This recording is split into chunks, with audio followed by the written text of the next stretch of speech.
yang lain baru keluar hampir 10 tahun dasar untuk dilakukan apa yang sudah dilakukan SPMI diuji.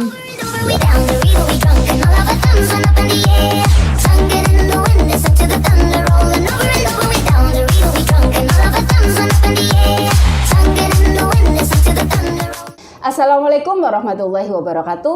Halo Sobat Ika Wika, dimanapun Anda berada. Jumpa kembali bersama saya Dr. Anna Sopana di Ika Wika Talk Inspiring with Expert. Kali ini kami akan membahas tema terkait dengan tata kelola perguruan tinggi. Tata kelola perguruan tinggi adalah sebuah proses perencanaan, perorganisasian, dan juga pelaksanaan manajemen pendidikan tinggi kurikulum untuk menghasilkan lulusan yang berdaya saing internasional.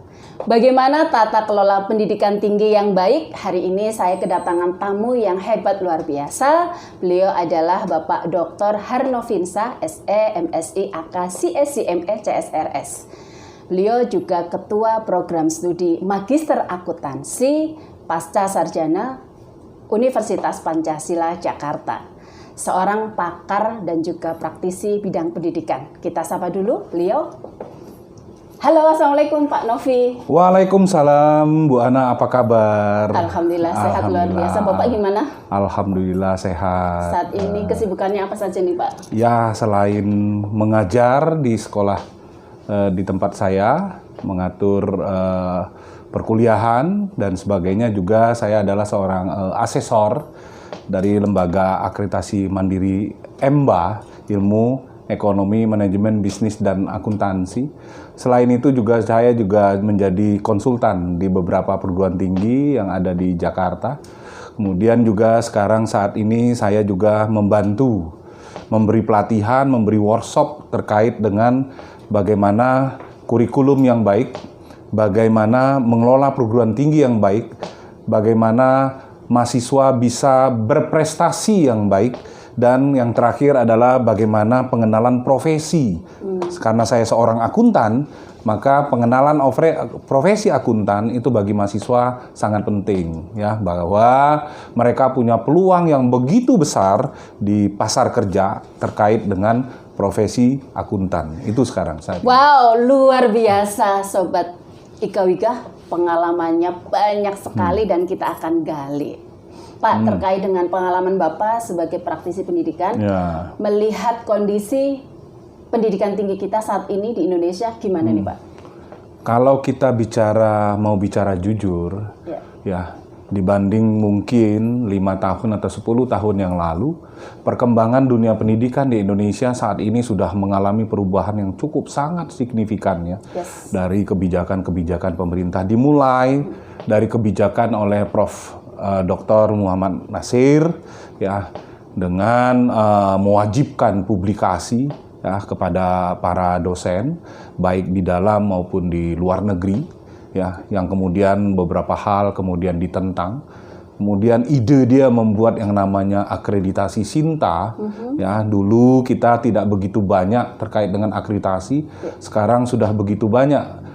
Sinta 1 sampai Sinta 6 mungkin sudah lebih dari 100 jurnal, dan faktanya sekarang untuk publish di dalam jurnal tersebut itu kita mempunyai waktu tunggu yang bisa lebih dari 6 bulan. Betul. Apa itu artinya? Artinya di dalam dunia pendidikan tinggi kita, dosen-dosen kita itu sekarang sudah mulai melek akan pentingnya publikasi. Publikasi. Dan alhamdulillah saat ini di Asia Tenggara sendiri, kita dari sisi jumlah publikasi, mungkin kita masih kalah dengan Malaysia. Padahal kira-kira 5-10 tahun yang lalu kita berada pada posisi bawah. Ya, saingan kita Laos, ya, Kamboja. Nah, saat ini kita sudah dalam posisi kedua, berada di bawah Malaysia. Kita sudah mengalahkan Singapura, kita sudah mengalahkan Thailand, kita sudah mengalahkan Filipina. Ya, tapi dari sisi kualitas, ya, kita memang masih kalah dengan Singapura, kita masih kalah dengan Malaysia. Tapi mudah-mudahan kita sudah bisa berada di atas Thailand dan Filipina, seperti itu. Inilah kondisi pendidikan tinggi di Indonesia, apalagi kebijakan yang dibangun oleh Mas Menteri ya. Mas Menteri yang pada zaman Jokowi periode kedua oleh Nadiem Makarim, CEO-nya, mantan CEO-nya Gojek. Ya, sangat-sangat luar biasa. Kenapa saya bilang sangat luar biasa? Walaupun dia ditentang dengan adanya MBKM, ya, Merdeka Belajar Kampus Merdeka. Kenapa? Kelemahan dari alumni perguruan tinggi selama ini adalah mereka pada saat mereka lulus mereka kebingungan. Iya, kami ini di pasar kerja mau ngapain? Gitu? Nah, itulah yang diharapkan oleh Mas Menteri Nadiem Makarim supaya apa? Ada proses magang. Ada proses kerjasama dengan industri, ada kerjasama dengan profesi, ada kerjasama dengan pengabdian kepada masyarakat di desa, membangun desa, ya, ada kerjasama terkait dengan praktisi mengajar, ya, mengajar di sekolah para mahasiswa dan sebagainya. Apa itu? Itu tujuannya adalah untuk meningkatkan kepercayaan diri dari para mahasiswa supaya mereka nanti pada saat mereka masuk pasar kerja, mereka sudah mampu mulai bisa memikirkan apa yang harus saya lakukan dan sebagainya. Nah, ini yang dibangun oleh Mas Menteri, sehingga kalau kita bicara soal MBKM, maka perguruan tinggi harus melakukan restructuring, ya, dari sisi kurikulumnya. Ya, dari sisi kurikulumnya mereka harus restrukturisasi, karena akan lebih baik ya itu dilakukan di semester 5, 6, dan 7 ya. 5 mungkin ya mahasiswa mengambil mata kuliah di perguruan tingginya di beda prodi, sehingga dia bisa menambah kompetensinya, ya, CPL-nya, kompetensi terkait dengan capaian pembelajaran lulusannya, dan mungkin di semester 6 dia bisa mengambil di perguruan tinggi lain, ya, perguruan tinggi lain di luar. Apa itu maksudnya? Supaya apa? Supaya dia bisa menyesuaikan iklim suasana akademik di antara perguruan tinggi, kemudian dia bisa melihat tata kelola di antara masing-masing perguruan tinggi yang lain, ya, sehingga itu bisa ditularkan kepada teman-temannya nanti, dan bisa juga mereka magang. Nah, tapi untuk ini semua harus dilakukan dengan kerjasama, dengan manajemen yang baik, ya, dan itu sudah diatur. Untuk diakui terkait dengan magang, itu harus mereka melakukan itu selama 6 bulan. Maka itu harus ada kerjasama, harus ada dosen yang bertugas mengawasi itu, harus dibentuk di kampusnya, bukan lagi tim ad hoc di kampusnya, tapi memang itu harus sudah established. Kemudian dia kerjasama dengan industri, maka di situ harus ada supervisor yang terkait dengan itu, ya. Baik, Sobat IKWIKA, menarik sekali tadi sudah dijelaskan, ternyata tata kelola pendidikan di Indonesia sudah jauh lebih baik ya, sudah naik peringkat, dan dari sisi kualitas inilah yang perlu ditingkatkan. Tadi Pak Novi sudah membahas bahwa saat ini dengan kurikulum MBKM ini jauh lebih baik ya, dan support dari praktisi, kemudian kepercayaan mahasiswa juga sangat meningkat. Nah, selain ya tata kelola di bidang manajemen, tentunya dari sisi dosen ini Pak, kira-kira dari sisi dosen untuk bisa menunjang menjadi good university, ini gimana nih Pak? Nah, ini semuanya dimulai dari manajemen perguruan tinggi, ya. Dosen itu adalah milik universitas. Dalam hal ini setiap universitas, apalagi perguruan tinggi swasta, berada di bawah yayasan. Mereka akan berkembang kalau mereka difasilitasi. Untuk dapat difasilitasi, maka mereka harus ditunjang oleh peraturan formal untuk meningkatkan kualitasnya. Bagaimana caranya itu? Nah, kalau kita bicara itu, maka ini juga akan terkait dengan pemerintah. Ya, pemerintah harus menganggarkan dana. Makanya sekarang dana pendidikan tinggi itu besar bisa lebih dari 20%. Ya, salah satunya adalah bagaimana visi dari Pak Jokowi terkait dengan peningkatan kualitas sumber daya manusia, yang itu harus dimulai dari dosennya yang mengajarkannya. Maka kualitas dosennya juga harus meningkat. Ya, kualitas dosen bagaimana?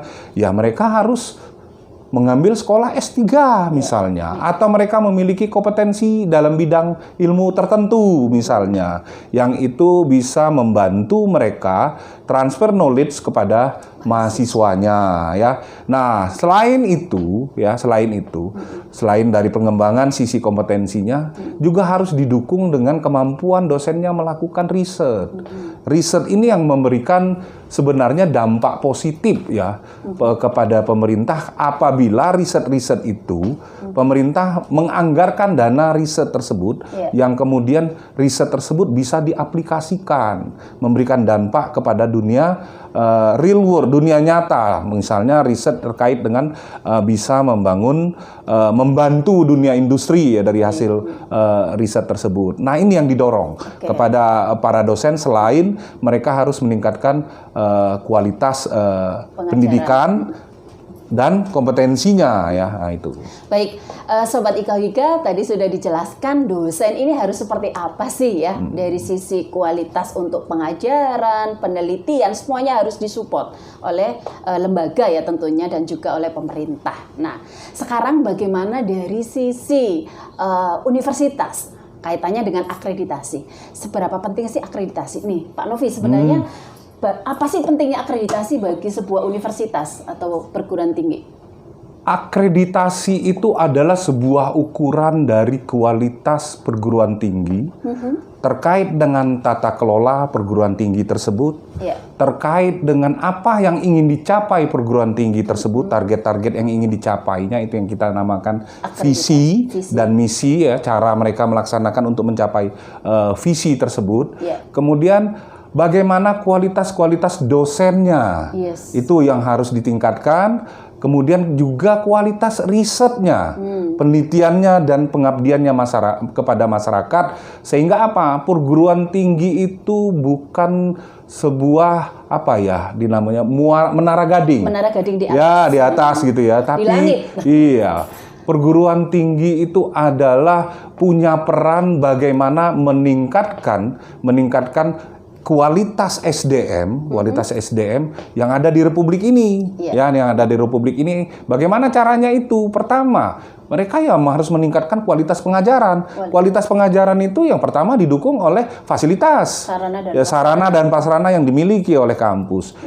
Didukung oleh dosen yang profesional yang tadi yang saya katakan. Kemudian didukung juga dengan kurikulum yang update sesuai dengan perkembangan zaman. Kemudian juga mereka harus melakukan riset, penelitian-penelitian yang dipublish yang memberikan dampak kepada dunia industri misalnya, terutama dunia praktisi, terutama dunia profesi, terutama hasil-hasil risetnya. Dan hasil riset itu harus dipublikasi. Kenapa dipublikasi? Supaya banyak yang membaca. Karena ilmu itu harus berkembang terus, dunia berkembang terus. Nah, inilah yang diharapkan supaya memiliki daya saing global. Selain dosen harus profesional, profesional itu terkait dengan kepangkatan akademiknya, unggul ya kan. Kemudian kemampuan dia berbahasa asing, tingkat pendidikannya, juga dia mempunyai riset-riset yang mumpuni, yang sehingga harus dipublikasi pada jurnal-jurnal yang papan atas. Papan atas itu maksudnya selama ini yang dikenal dengan Scopus, Web of Science ya. Kalau di dalam negeri Sinta 1, Sinta 2 sampai Sinta 6. Nah, publikasi inilah yang paling penting. Karena apa? Orang bisa melakukan penelitian yang baik apabila dia membaca hasil-hasil riset yang baik. Maka dia akan menghasilkan luaran yang baik. Nah, itu yang akan memberikan dampak kualitas pendidikan tinggi kita menjadi lebih baik. Selain itu, untuk memberikan dampak kepada masyarakat, maka dia juga harus terjun. Karena apa? Perguruan tinggi itu bertanggung jawab terhadap kualitas masyarakat yang berada di sekitarnya. Masyarakat ini bisa masyarakat umum, bisa dunia industri, bisa pemerintahan, dan juga bisa praktisi pendidikan itu sendiri. Karena mereka menjadi satu kesatuan. Nah, inilah peran pemerintah. Pemerintah tidak bisa lepas tangan. Selama ini kelemahan di Indonesia adalah biaya penelitian di Indonesia itu sangat rendah. Kecil sekali. Dan kemudian juga kesejahteraan para dosennya di Indonesia, kalau kita bersaing misalnya dengan Malaysia, kita sangat tertinggal jauh. Karena di Indonesia, para dosennya masih memikirkan urusan perut. Betul. Ya, kalau di Malaysia, di Singapura, mungkin di Thailand, itu semua sudah terjamin. Kita tidak dosen itu tidak lagi mikir itu, dia fokus kepada riset, dia fokus kepada penelitian, dia fokus kepada abdimas. Itu dia fokus sehingga gajinya sudah tinggi. ya karena mereka sudah mendapatkan salary yang lebih baik ya. Nah, ini mungkin yang harus menjadi perhatian ya dari pemerintah. Nah, dari sisi perguruan tingginya sendiri bagaimana? Nah, ini kan pertanyaan juga supaya mendapatkan output yang baik. Nah, output yang baik. Luaran yang baik dan segala macam. Luaran yang baik itu pasti harus melalui proses, ya, proses dari mahasiswa masuk ke dalam proses satu kesatuan, kurikulum, dosen yang profesional, sarana prasarana, kemudian fasilitas yang dilengkapi dan lain-lain ya, termasuklah wifi, internet sehingga menghasilkan mahasiswa yang berkualitas ya, yang berkualitas. Maka itu semua akan terjadi. Ya, akan terjadi apabila tata kelola perguruan tinggi itu juga dilakukan dengan baik. Bagaimana cara tata kelola dengan baik? Maka disitulah ada namanya sistem penjaminan mutu internal. Sistem penjaminan mutu internal ini kalau berjalan, fungsinya berjalan, maka perguruan tinggi itu harus punya kebijakan mutunya, harus punya manual mutunya, harus punya terkait dengan standar mutunya dan form mutunya. Nah, untuk mengontrol itu, melakukan monef itu, maka harus mereka punya auditor mutu. AMI. Nah, dilakukanlah proses AMI, audit mutu internal. Kalau ini semuanya berjalan, insya Allah tata kelola itu apa yang kita harapkan terkait dengan good university governance itu akan bisa berjalan di perguruan tinggi. Luar biasa, ya? Sobat Ika Wika. Kompleks ya, ternyata tata kelola perguruan tinggi banyak sekali yang harus dibenahi ya. Selain tadi akreditasinya, badan penjaminan mutu, pendanaan baik dari sisi pemerintah, perguruan tinggi, dosennya harus profesional, harus kompeten ya, mahasiswanya harus aktif. Ini semuanya akan terintegrasi ya dalam sebuah sistem tata kelola pendidikan yang tinggi. Nah, salah satu indikator bahwa perguruan tinggi dikatakan unggul ya atau baik sekali, ini tentunya ada standar. Nah, hari ini karena beliau juga adalah asesor Lamemba, kita tanya sebenarnya apa sih bedanya akreditasi terdahulu ya dengan BANPT dengan LAM ya, Lembaga Akreditasi Manajemen ini. Pak, sebenarnya apa sih Pak yang paling membedakan? Kalau dulu kan kita ada di bawah BANPT, sekarang ada di LAM. Nah, ini apa beda utamanya nih kira-kira? Ya, ini terkait dengan LAM. LAM itu adalah perintah undang-undang. Yes. Undang-Undang nomor 12 tahun 2012 tentang pendidikan tinggi. Yeah. Ingat ya, itu tahun 2012. LAMKES yang pertama kali keluar, LAM kesehatan. Sementara LAM-LAM yang lain baru keluar hampir 10 tahun sejak undang-undang itu keluar. Ya, sejak undang-undang itu keluar. Memang menimbulkan permasalahan terkait dengan LAM ini. Karena apa? Namanya lembaga akreditasi mandiri. Artinya apa? Ya mandiri. Ya, pemerintah tidak lagi ikut campur. Ya, itu didukung oleh profesi. Nah, kita bicara ilmu kita adalah ilmu EMBA. Maka di EMBA ini ada yang namanya LAM-EMBA. LAM-EMBA sering disingkat. Ini dibentuk oleh pertama ISE. Ya. Ikatan Sarjana Ekonomi Indonesia yang berkolaborasi dengan Ikatan Akuntan Indonesia, ya juga berkolaborasi dengan dibantu oleh Otoritas Jasa Keuangan, dibantu juga dengan Bank Indonesia yang terlibat di dalamnya, sehingga juga FMI ya, Forum Manajemen Indonesia ya, dan Forum 4DB, Forum Dekan ya Indonesia ya, sehingga LAM ini menjadi badan akreditasi yang diakui oleh pemerintah. Kalau dikatakan dia di luar dari BANPT tidak juga. Karena yang mengeluarkan bentuk hukumnya ya itu peraturan dari BAN-PT ya, peraturan Perban nomor 8 ya tahun 2021. Itu menjadi acuan dari situ. Betul. Dari LAM ini. LAM ini apa sih fungsinya? Tadi saya sudah bicara SPMI. SPMI itu dari versi internal untuk penjaminan mutu internal. Tapi apakah kita yakin penjaminan mutu internal itu berjalan dengan baik? Nah, untuk itu perlu dilakukan namanya sistem penjaminan mutu eksternal ya, terkait beberapa hal ya. Perguruan tinggi itu pasti punya mimpi. Betul. Mimpinya itu adalah visi. Nah, visi itu akan terwujud kalau dia mampu menurunkannya dalam bentuk misi ya. Kemudian dalam bentuk misinya dan tujuan apa yang ingin dicapai. Tujuan itu akan terwujud apabila dia sudah menurunkannya dalam bentuk sasaran-sasaran yang ingin dicapai. Sasaran ini maka dia harus membuat yang namanya RENSRA, rencana strategik, yang nanti akan terwujud sasaran-sasaran itu di dalam rencana strategik yang 5 tahun itu, maka diturunkanlah menjadi rencana operasional per tahun. Nah, ini ada indikator-indikatornya. Ada indikator utama yang 8 itu, ada indikator tambahan. Untuk perguruan tinggi negeri, indikator utama itu sudah wajib dijalankan. Untuk perguruan tinggi swasta memang belum. Karena perguruan tinggi swasta tidak semuanya sama kondisinya ya. Nah, dari sinilah dasar untuk dilakukan apa yang sudah dilakukan SPMI diuji.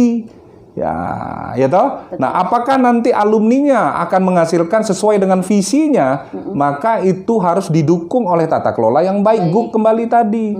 Harus didukung oleh SPMI, harus didukung kurikulum yang update. Ya toh? Harus didukung dengan riset yang baik, harus didukung dengan pengabdian masyarakat yang baik. Nah, ini semuanya jadi kesatuan. Bagaimana kinerja perguruan tinggi itu diuji, maka perlu diuji melalui sistem penjaminan mutu eksternal. Siapa yang menjalankannya? Nah, ini para pakar yang namanya adalah dibentuk dalam yang namanya LAMEMBA, di dalam organisasi LAM, Lembaga Akreditasi Mandiri EMBA. Nah, di sana begitu banyak para asesor yang direkrut, yang dilatih, asesor inilah nanti yang menilai kelayakan dari perguruan tinggi tersebut sesuai dengan apa yang tadi saya sebutkan, sebuah perguruan tinggi, ya toh, supaya dari sini bisa tahu perguruan tinggi ini sebenarnya kualitasnya bagaimana. Nah, di dalam LAM-EMBA ini itu ada yang namanya kualitas unggul, ya toh. Kalau dia sudah memiliki daya saing internasional, mayoritas sudah memiliki, bukan mayoritas lagi, ya, mungkin 75% dari aktivitas di perguruan tinggi itu yang dibuktikan dari outputnya itu 75% sudah 75-80% sudah berdaya saing internasional. Itu unggul ya Pak ya? Unggul. Kalau dulu namanya A ya Pak ya? Iya, dulu A, walaupun sebenarnya tidak bisa dibandingkan karena pendekatannya berbeda. Satu pendekatannya input, satu pendekatannya proses, output dan outcome. Ya, nah itu berbeda. Nah, apabila dia tidak mencapai itu, tapi memenuhi syarat, ya toh, memenuhi syarat dalam arti kata, memenuhi syarat itu jumlah dari internasionalnya mungkin sudah sampai sekitar ya 50% misalnya begitu ya. Nah, 50% daya saing internasionalnya, nah itu mungkin dia akan mendapatkan baik sekali. Dan kalau rendah dari itu tapi SPMI-nya bagus dan SPMI-nya berjalan walaupun hanya standar sesuai ya, kemudian dia punya dosen yang cukup, dia kemudian prasarana walaupun masih kurang tapi sudah bisa berjalan, ya mereka akan mendapatkan akreditasi baik. Kenapa itu? Nah, yang baik inilah yang nanti didorong oleh pemerintah supaya mereka bisa meningkatkan kualitasnya. Kalau enggak, ya mereka bisa tutup karena mahasiswa pasti protes tidak mau masuk di perguruan tinggi yang pemeringkatannya seperti itu. Nah, inilah kenapa nih daya saing internasionalnya 75-80% supaya perguruan tinggi kita itu mampu bersaing dengan alumni-alumni luar negeri dari capaian pembelajaran lulusannya sesuai dengan profil yang diharapkan dari perguruan tinggi tersebut. Itu yang kita harapkan. Makanya kita kurikulum Lamemba itu acuannya adalah berdasarkan AACSB, salah satu badan akreditasi yang terbesar di dunia, sehingga kita terbaik untuk dunia, untuk sektor bisnis, ya, pendidikan dari sisi bisnis. Sehingga ini yang akan terjadi, diharapkan kualitas dari alumni-alumni kita dengan cara seperti ini yang berubah ini akan menghasilkan alumni-alumni yang berkualitas, yang diterima pasar, kemudian mampu bersaing dengan lulusan-lulusan dari luar yang kita sudah mendatangkan MEA itu di ASEAN, ya, tuh bersaing. Ya. Baik. Oke. Menarik sekali ya Sobat Ikawiga. Ternyata akreditasi itu sangat penting ya untuk bisa menilai ya. Tata kelola itu salah satu juga indikatornya dengan akreditasi. Kalau unggul, pastinya semuanya pasti dijamin baik ya Pak ya di dalamnya. Insya Allah. Pastinya seperti itu. Baik. Mungkin ini terakhir Pak Novi. Kira-kira nih bagi rekan-rekan atau juga para manajemen yang mengelola perguruan tinggi. Strategi apa yang harus dilakukan? Selain tadi sudah banyak diskusi ya, mungkin yang paling penting nih Pak, kira-kira strategi untuk bisa menciptakan tata kelola ya. Kalau kita misalnya punya banyak prioritas, apa yang harus sekarang dilakukan dulu? Yang pertama pasti dan harus wajib itu peningkatan kualitas SDM. Staf pengajar. Staf pengajar SDM. Ya SDM-nya, staf pengajarnya ya, dan yang terlibat juga staf tendiknya. Ya, staf tendik itu penekatannya adalah pertama karena kita ingin berdaya saing internasional. Ya, nanti kalau ada mahasiswa asing siapa yang akan melayani? Kalau staf tendiknya sendiri mungkin tidak bisa bahasa Inggris misalnya. Kan nggak mungkin dosennya yang terjun langsung. Ya, maka itu harus dibenahi. Betul. Ya. Nah, kalau bagi kampus yang baik ya, agar orang dari pihak luar ingin masuk ke Indonesia, kita juga harus mampu menyediakan mungkin kepengurusan bagaimana sistem pendidikan di Indonesia. Mungkin juga kampus yang baik itu menyediakan dormitori. Ya toh, karena nggak mungkin dia mencari asrama, tempat kos segala macam, kan nggak mungkin mereka. Ya, kitalah yang menyediakan itu. Makanya international office itu menjadi penting. Ya, jadi kalau perguruan tinggi yang ingin maju, mereka harus punya international office. Betul. Ya, itu menjadi hal yang penting. Itu dosen. Ya, dari sisi dosen. Yang kedua adalah dosen dan tendik tadi ya. Sarana prasarana, termasuk dormitori tadi. Tidak bisa tidak, zaman sudah berkembang, ya. Dunia maya sudah begitu berkembang, teknologi sudah begitu berkembang, maka WiFi itu menjadi penting, bandwidth sebagai mahasiswa kita. Ya, bandwidth ya. Apalagi sekarang sudah ada yang namanya digital library dan segala macam ya. Tidak lagi kita berbasis hard copy dan segala macam ya. Ya, di kampus juga dengan kondisi saat ini tidak harus paperless ya, tidak lagi memakan kertas, manfaatkanlah IT dan segala macam. Pemanfaatan IT di kampus itu menjadi penting. Betul. Ya. Nah, terakhir. Ya, sehingga apalagi web kampus harus bisa diinikan update in English. Betul. In English itu tidak bisa tidak ya. Itu mungkin yang menjadi hal yang harus dibenahi. Dan satu lagi. Apa tuh, Pak? Campur tangan pemerintah juga masih sangat dibutuhkan terkait kebijakan-kebijakan yang mendorong perguruan tinggi untuk menjadi lebih baik. Itu. Baik, terima kasih Pak Novi. Sudah banyak sekali yang kita diskusikan dan juga sharing bersama seluruh Sobat Ikawiga. Wah, luar biasa. Nanti kita bisa undang kembali dengan topik-topik yang menarik ya Pak Novi, itu luar biasa pemahaman dan juga pengetahuannya terkait dengan SPMI akreditasi ya, bagaimana kurikulum OBE juga ya. Nah, demikian tadi diskusi dan sharing yang sangat menarik sekali tentang tata kelola pendidikan. Nah, bagi Sobat Ikawiga yang juga mau undang Pak Novi nih untuk berbicara terkait dengan tata kelola pendidikan tinggi, akreditasi kurikulum, silakan bisa kontak saya atau di Ikawiga. Dan bagi Sobat Ikawiga yang ingin tema apa yang akan kita diskusikan untuk next e-talk, silakan bisa komen di bawah ini. Jangan lupa pula yang belum subscribe, silakan subscribe, komen, dan juga like. Terima kasih, sampai jumpa di Ika Wika Talk selanjutnya. Inspiring with Expert. Bye-bye. Wassalamualaikum warahmatullahi wabarakatuh. Sun get in the wind, listen to the thunder roll.